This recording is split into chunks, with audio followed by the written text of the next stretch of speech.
I am V Candy. And we get into a very, very exciting segment. I've been talking about this. Galaxy Travel, finally here. Joining us live is Khao Joshua Ngube. Khao is a dynamic and visionary culinary innovator. He is an entrepreneur and a global tourism advocate, appointed as United Nations Tourism Special Ambassador for Gastronomy, with a diverse background in the creative industries. And Khao leverages food, culture, innovation to drive sustainable tourism, empower rural communities, and to promote Africa's rich culinary heritage on the world stage. Khao Joshua Ngube live in the studio. What's up? Hey. If you say it like that, it's wow. That That's you. All that. That you know. sounds that's Musha. Yeah. If you don't behave, I was like, oh, that's a holiday. I would I love guess to go. it's in the packaging and Yeah. the branding, like you're saying, where it's not a punishment. No, absolutely. It's a good thing to actually go to Kumusha, Yeah, Ekaya, and to have some air. yeah, and especially for some of us, Tirimakara dina mavshona afndebelega.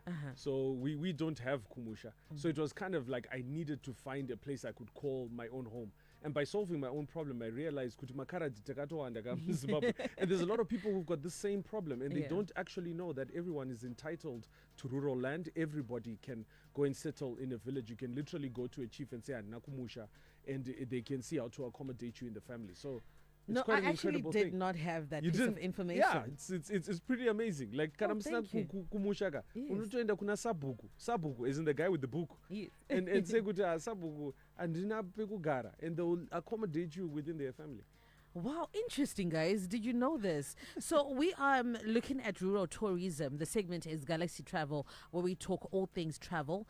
And we're exploring today the growing sector of village tourism, how to get the most of your experience curated, or you can actually do it yourself. We're Yes. also live on Facebook. You can join the conversation. So let's get into it, Carl. Yeah, talk to us. Wow. So rural tourism is, I did this lecture at UZ. It was like a 2.5-hour lecture. Just the ecosystem of rural tourism is insane. Firstly, the do-it-yourself tourism. So, for example, we go Kumusha every time because there's a funeral. But how many of us are now carrying like a stretcher bed, a blow-up mattress, a tent? They carry their own brides, cooler boxes. You taking people to your own village. People don't even do that. But you can take people to your own village. Most of us have, back in the day we used to have pen pals. All of us have like some white friend who comes from another country, right? And I then had we my tell pen them to pal. go stay at hotels, and yet you can take them to your village. Statistics have shown that people are likely to pay 100% more on accommodation in a rural setting than they would in a hotel. Wow.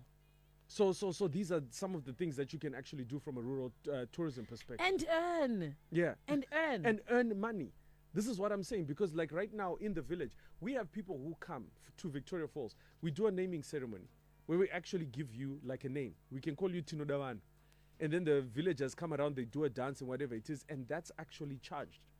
We do Scotch cart rides, $60 to go from the corner of the road and then go through the village. We put a cooler box on there with your drinks, and people pay for this stuff because they actually want an authentic. There are two things people travel for. They travel for the animals and they travel for the people. And we're not delivering the people part.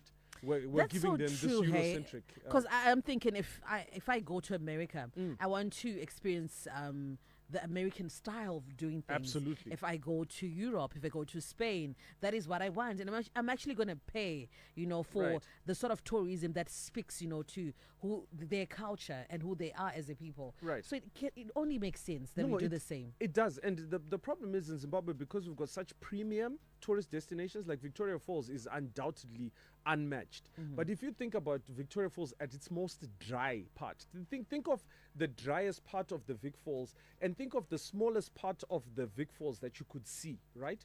Do you know that there are tourist attractions around the world with waterfalls smaller than that?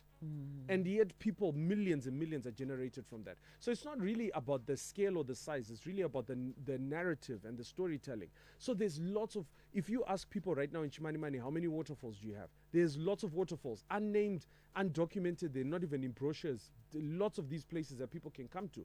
But people don't realize how they can own the tourism product. As in, people can come and stay in your hut. You literally, like, we've got a website where you can actually just visit and see all of the different designs that you can put into a hut. We don't want you to even fix the outside of the hut. Just want you to fix on the inside and put a nice bed in there. People can bath with the shower outside. There's just so much you can do. Wow, interesting, eh? The part that I liked was the Scotch cards. Yes. How much? $60. 60 bucks for a Scotch. ride. Yes. Per person, guys. And Per to person. them, that's an experience. Yes. With a storyteller there. Imagine when I'm talking about my grandmother Mahlongwane and how she used to run a shabin in Pumula, and how she used to add ice cream into the shake to create like a nice frothy cold drink. And I'm explaining this particular story to people, and then I take them and we do like like a pig on a spit, or even a pig. You might have seen it on YouTube where I've taken these YouTubers and I put like madora that have been crushed with spices and that kind of thing, and they absolutely love this experience with food.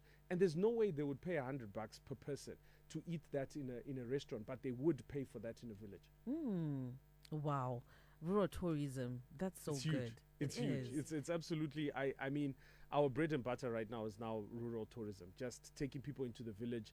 We even do lobola negotiations. So people who are not Zimbabwean but want to experience a Zimbabwean wedding, we actually ask our villagers to come together and act as anatezvara, neva kwasha, and we bring the cows. Those cows are now on rental. They come up and down.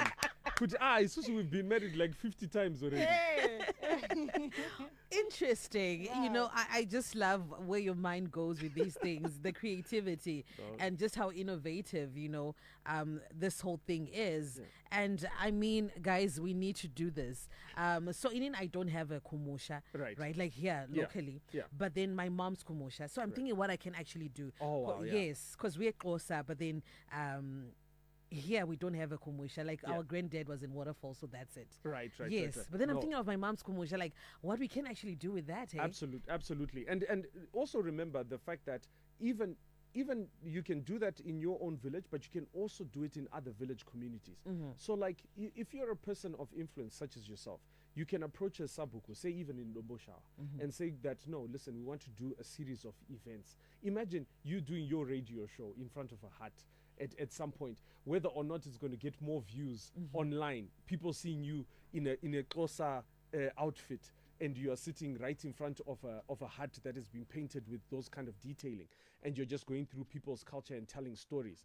People are more likely to visit from around the world to see that, because some of those things, and I think that's what made me successful as a comedian, was that my Zimbabwean story was more interesting to a global audience than it was to Zimbabweans.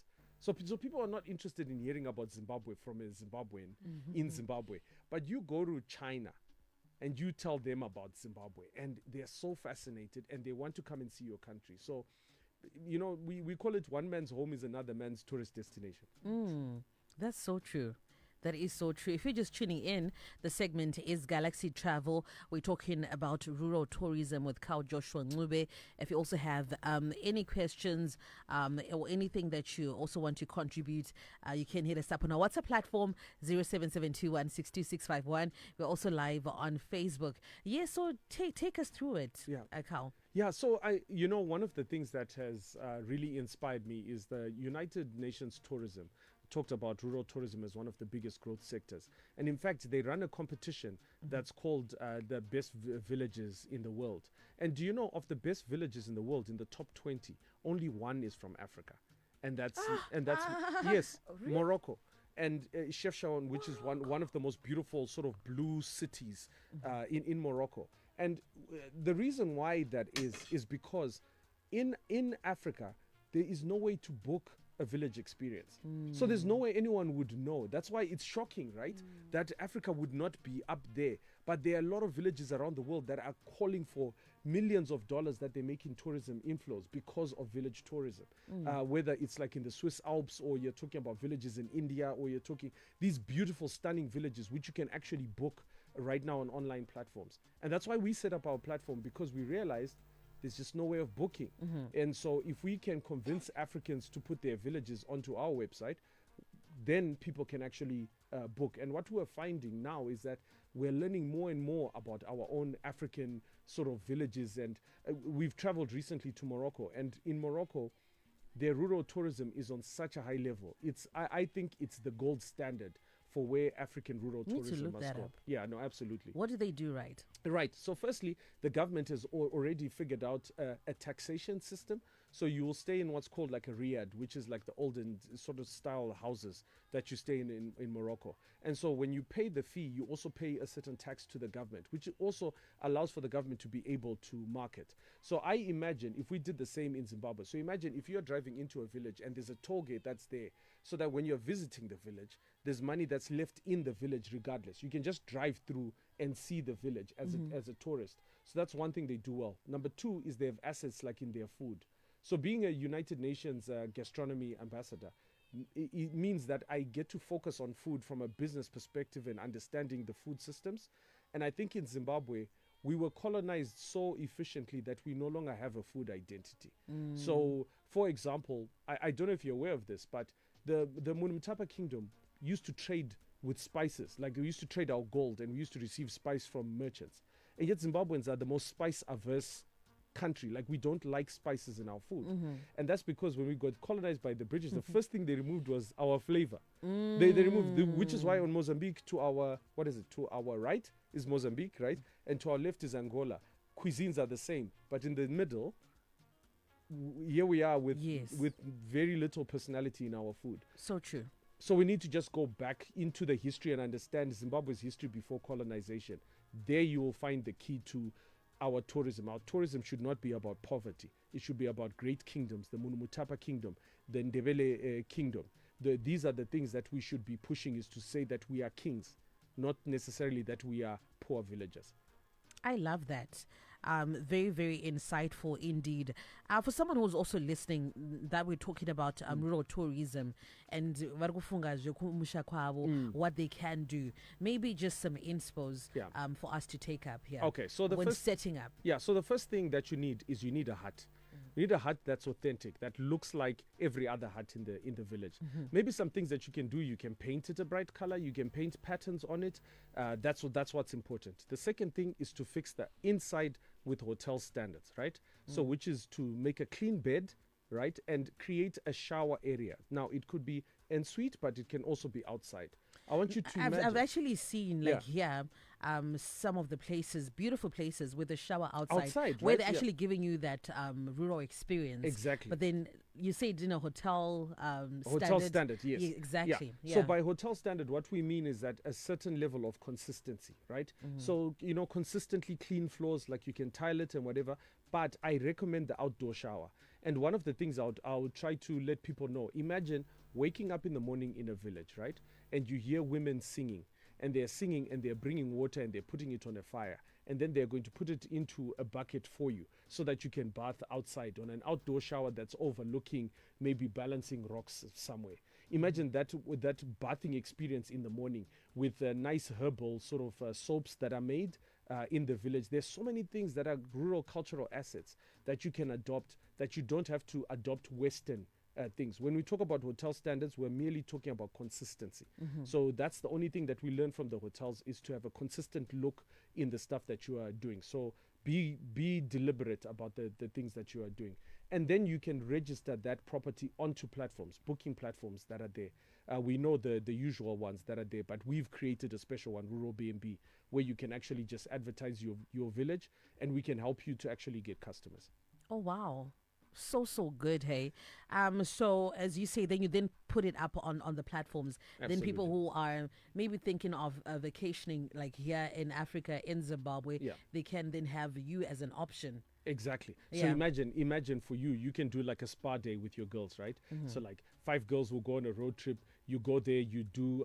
We send you with a therapist who's going to do like mud treatments, and they're going to do like a whole spa treatment, do your nails, do a photo shoot in the For the village. gram, guys. Imagine you just carrying a bucket for 5 minutes for the gram, standing by the kettle for the gram. The gram. Oh man, it would just be so amazing, better than the club.